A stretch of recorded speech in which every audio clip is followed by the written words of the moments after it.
Face value ভালো ছিল, আখিকে আমি এই জন্য হয়তো এনেছি বলবো। ঠিক আছে, আপনারা যেটা বলছেন আমি সেটাই বললাম।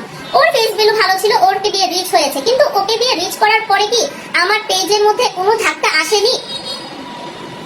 ওকে নিয়ে কাজ করার পরে কি তিশার যে হচ্ছে জিডিটা করেছিল পার্লারের এগেইনস্টে, সেই জিডির নিচে কি কাশফিয়াস কালেকশনের নামটা ছিল না? এতে কি আমার পেজের কোনো ক্ষতি হয়নি? এখন হচ্ছে কি বলি, এখন আপনি পার্লারের সঙ্গেও কাজ করবে, তিশাও পার্লারে কাজ করবে। তো তোমরা যদি সকলে মিলে পার্লারের সঙ্গে কাজ করো বা পার্লারের সাথে যদি কানেক্টেডই থাকতা, তাহলে ভাই মাঝখানে আমাকে ভরাতে আনলা কেন? প্রয়োজনই ছিল না, প্রয়োজনই ছিল না। এই কথাগুলো ক্লিয়ার হচ্ছে না, ক্লিয়ারও করে নাই। ভালোবাসার মানুষের উপর মানুষের রাগ থাকে, ভালোবাসার মানুষের উপর মানুষের দুইটা ক্ষোভ থাকবে। কারণ হচ্ছে আমি যার পাশে এত দিন ধরে মানে স্ট্রংলি হচ্ছে হ্যান্ডেল করতেছি, তোমাকে কেউ কিছু বললে তোমার পাশে দাঁড়ায় আমি লাইভে বারবার বলি যে এই কাজটা ভুল হয়েছে, এই কাজটা ভুল হয়েছে। হ্যাঁ, আখিকে আমি বারবার বলি এত উত্তেজিত হয়েও না লাইভে, কাউকে বকাবকি করো না লাইভে। সেখানে আজকে আমাকেই তো ভিলেন বানানো হয়ে গেল। আমি আপনাদের সকলের হচ্ছে কমেন্ট দেখতেছি, সকলের কমেন্ট দেখছি, সকলের কমেন্ট দেখছি, সকলের সঙ্গে আমি দেখছি আপনাদের রিঅ্যাকশনটা কতটুকু। এক একজন আপু বলেন আপু আর হচ্ছে আপনার এখানে থাকবো না, আপনাকে ব্লক করে চলে গেলাম। কতক্ষণ পরে দেখি সেই ওনারাই আবার আমার অন্য জায়গায় এসে আমার অন্য একটা পোস্টে এসে বলে এই মহিলা এটা করেছে। আপু আখি কোনো বাচ্চা মেয়ে না, ঠিক আছে? আখি কোনো বাচ্চা মেয়ে না যে ওকে দিয়ে আমি 8টা লাইভ করায়া আমি 12,000 টাকা দিছি, ওকে ঠকাই ফেলছি। যেই কিনা 500 টাকা দিয়ে হচ্ছে লাইভ মানে কাজ করতো, লাইভ করতো একটা পেজের সঙ্গে 500 টাকায় লাইভ করতো, কাজ করতো। সে হচ্ছে স্টিল 10,000 টাকা যখন আমি ওকে বলছি, ও নিজে রাজি হয়েছে। কেউ তো কাউকে জোর করে কাজ করায় না, কেউ কাউকে দিয়ে জোর করে কিছু করায় না। এইটুকু চিন্তা ভাবনা করার মতো অবস্থা নাই। আপু তিশাকে দেখতে চাই, তিশাকে নিয়ে তো আপু লাইভ করছি না, তিশাকে নিয়ে কেন কথা বলছেন? তিশার সঙ্গে আমার কোনো কানেক্টেড নাই। তিশার সঙ্গে ভাই যাদের কানেক্টেড আছে আপনারা দুদিন পর তো শুনেছেন, তিশাও সেখানে কাজ করবে, আখিও সেখানে কাজ করবে, তাই না? তারা করতেই পারে। এখন তারা বহু জায়গায় এখন এক হবে, কিন্তু এক হওয়ার মাধ্যমটা কি কাশফিয়াস কালেকশনকে খারাপ করে কাশফিয়াস কালেকশনের পেজের উপর রিয়েক্ট করে বাজে একটা ব্যাপার করে তারপরে আগানো? কখনোই তা নয়, কখনোই তা নয়। আমি কি বলেছি? আপনারা বারবার শুধু একটা জিনিস নিয়ে বসে আছেন। আখি আজকে একটা পোস্ট দিয়েছে যে আমি মানে এত হয়, মানুষকে আমি ভালোবাসি, হ্যান ত্যান অনেক কিছু, আমি আজকে বড় লোকের মেয়ে হলে আমি এগুলো করতাম না, আমি বাচ্চাকে নিয়ে চলি। ভাই ওর এটা যদি রুজি রোজগারের জায়গা হয়, আমার তো এটা বিজনেস পেজ, আমার বিজনেস পেজে এত ভালোবাসেন আপনারা। সেও একটা মেয়ে, আমিও একটা মেয়ে, সেও একটা মেয়ে, আমিও একটা, আমি তার পাশে দাঁড়াইছিলাম, সেটাই কি আমার অপরাধ ছিল? আপনাদের কাছে একটা প্রশ্ন করি, কাশফিয়াস কালেকশনে আখিকে আপনারা দেখতেছেন, কাশফিয়াস কালেকশনে একটা শাড়ির ভিডিও আখি কিভাবে করে আর অন্য শাড়ির ভিডিওগুলো আখি কিভাবে করে, আপনারা নিজে একটু বিচার বিবেচনা করবেন। কেন আখিকে কম টাকা দেওয়া হয় বলে এটা চিন্তা করছেন? আখিকে অন্য শাড়ির পারমিশনটা পরবর্তীতে কে দিয়েছে? অন্যগুলো পেজের সঙ্গে কাজ করো, আমি তো দিয়েছি, আমিও তাকে বোন ডেকেছি। আপু এটা এমন কোনো ইয়ে না আপনাকে বোন ডাকছে বলে আপনাকে ইয়ে করে দিব। আমাকে বোন ডাকছে, আমার বাসায়ও আসছে, ও অনেক অফার দিয়েছে, আমি সেসব অফার তো প্রশ্নই ওঠে না। ও বললো জুয়েলারি লাইভ ফ্রিতে করে। কাশফিয়াস কালেকশনের যতগুলো প্রোডাক্ট আছে ওর কথা ছিল প্রত্যেকটা প্রোডাক্ট নিয়ে ও কাজ করবে। ও নিজে বলেছে শুধুমাত্র অন্য কোনো জায়গায় গিয়ে ও শাড়িটা করবে না। তারপরে ও আমাকে কথা দিয়েছিল যে আপু তোমার শাড়ির মতো দেখতে এমন কোনো শাড়ির সাথে আমি কাজ করব না। ও আমাকে আমার প্রত্যেকটা রিল শেয়ার করার কথা ছিল, চুক্তিপত্রটা আছে, আমি আপনারা চাইলে সেটা আমি শেয়ার করব। আপু কখনো কাউকে দিয়ে জোর করে কিছু করা যায় না। আমাকে আজকে অনেকে বলতেছে আপনার তো ওই পার্লারের ওনার সাথে কানেক্ট করানোটাই ভুল হয়েছে, আপনার কানেক্ট করানো ভুল হয়েছে। পার্লারের উনি কিন্তু নিজের ভিউ বাড়ানোর জন্য আপনার তিশাকেও নিয়ে আসছে। এখন উনি আজকে লাইভে উনি এসে বলতেছে যে আমি দুজনকে ভালোবাসি, দুজনকে নিয়ে কাজ করব। উনি একটা বারও বলে নাই যে কাজটি আপু আমাদের সাথে কানেক্টেড ছিল না। ভাই তাকে কি বলবো বলেন? মানুষ আমি চিনে গিয়েছি। ও নতুন করে আবার নাটক শুরু করেছে, বুঝেন না? আপনার সাথে ডিট করে এখন সে পয়সার মুখ দেখে ফেলেছে, এর জন্য আপনার সাথে কাজ করবে না। আপু কি বলবো, আমার এখানে অ্যাকচুয়ালি কিছু বলার নাই। আমার কথা হলো আপনি একটা জায়গায় চাকরি করতে গেছেন, ভাই আপনাকে চাকরির জায়গায় অফার দিছে, তোমাকে আমি 5,000 টাকা দিব, আপনার ভালো লাগলে আপনি ওকে করবেন, না লাগলে করবেন না। এখানে 1-2 মাসের কথা না, 1 বছরের ডিল।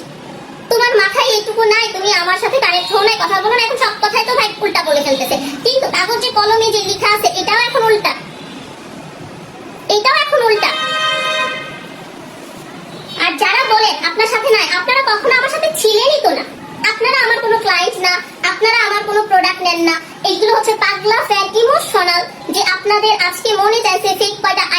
আপনারা চলে আসছে উল্টা পাল্টা কথা বলতে, উল্টা পাল্টা নোংরামি যত লেভেলের আছে তা নিয়ে কথা বলতে। আপনারা কখনোই আমার কেউ ছিলেন না। দরকার নাই বস্তি মায়াকে নিয়ে কাজ করলাম, কাশফিয়াস কালেকশন পড়ে যাবে নাকি যত সব ফালতু। আজকে আমার অনেক আপুরা আছে, অ্যারাবিক মেয়ে আপু, মানে আজকে অনেক আপুরা আছে যারা আমাকে হচ্ছে লাইক আমার হচ্ছে পুরনো, সে অনেক পুরনো, তারা হচ্ছে আমার সাথে কথা বলতেছে যে আপু প্লিজ এইভাবে কথা মানে এইভাবে ওকে দিয়ে আর কেউ কাজ করায় না, আর করায় না। আপু বলতেছেন যে দাঁড়ায় পাশে, আপু আমার পেজের প্রবলেম করতেছে, আমি কথা বলবো না। আশ্চর্য, আপনারা মানে কোন মেন্টালিটির আপনারা? আপনি আপনার জায়গায় ঠিক থাকবেন। আচ্ছা আয়েশা আফরিন আপু, আপনি এটা আমাকে না বলে আপনি হচ্ছেন গিয়ে এখানে যতজন মানুষ আছে তাদেরকে বলেন, আমাকে না বলে যতজন মানুষ আছে তাদেরকে বলেন যারা ব্যাড কমেন্ট করতেছে। অনেক আপুরা জবাব দিচ্ছেন, আমি দেখেছি অনেক আপুরা জবাব দিচ্ছেন।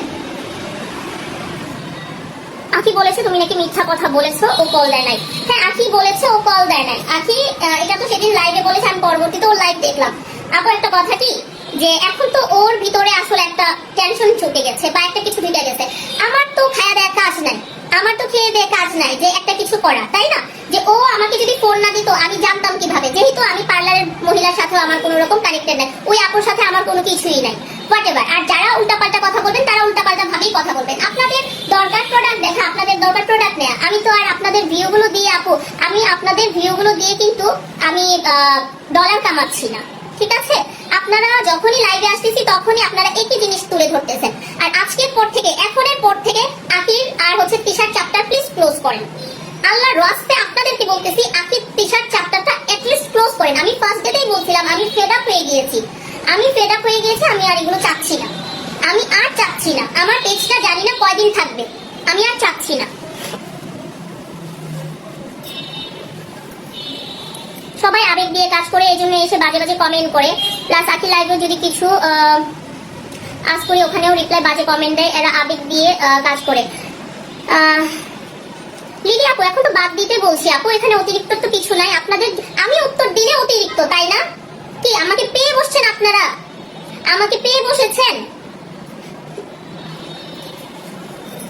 একদম। তাহলে আবার থাকছেন কেন? যদি আপনাদের এরকম মনে হচ্ছে, আপনাদের তো থাকার প্রয়োজন নাই। আমি আজকে জাস্ট বলতেছি যে এগুলো প্লিজ স্টপ করেন। ফাইজা ইসলাম আপু আপনাকেও বলছি, এই ধরনের নেগেটিভ কমেন্টস গুলো আপনারা প্লিজ স্টপ করেন, প্লিজ।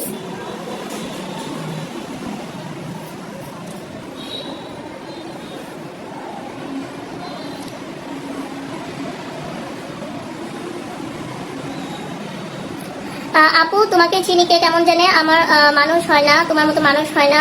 মন বা কাশফিয়াস কালেকশন একদিনের না, নামটার মধ্যে অনেক ধৈর্য, অনেক পরিশ্রম আছে। শ্রেয়া আপু thank you so much. Exactly, আমরা তো কথা বলতেছি ফেক আইডি গুলো নোংরা ব্যবহার করে এবং নিজেদের পরিচয় দিচ্ছে। এক্স্যাক্টলি আপু, আপু ধৈর্য ধরো, কয়দিন পর দেখো আখি তার কাজের জন্য সবার কাছে খারাপ হবে। আপুরা একটা কথা কি, যে চালাক বোকা, ওই যে অনেকে লিখছে যে আপু আপনি এবং আখি দুইজনের যে গুড একটা রিলেশন মানুষ দেখতো, সেটা দেখে মানুষের অনেক জ্বলতো। তারা চাচ্ছিল দীর্ঘদিন ধরে আপনাদের মধ্যে একটা দূরত্ব তৈরি করার। আর আজকে আমার কাছে সেই দূরত্বের মানুষটা ক্লিয়ার হয়ে গেছে। কে আমার দূরত্ব তৈরি করেছে এটা আজকে আমি ক্লিয়ার হয়েছি। আপনি তো নিজেই মডেল, বেস্ট মডেল আপু। আপনি আগের মতো লাইভ করেন, আল্লাহ আছেন আপনার সাথে ইনশাআল্লাহ। তানজিলা আপু thank you so much. Just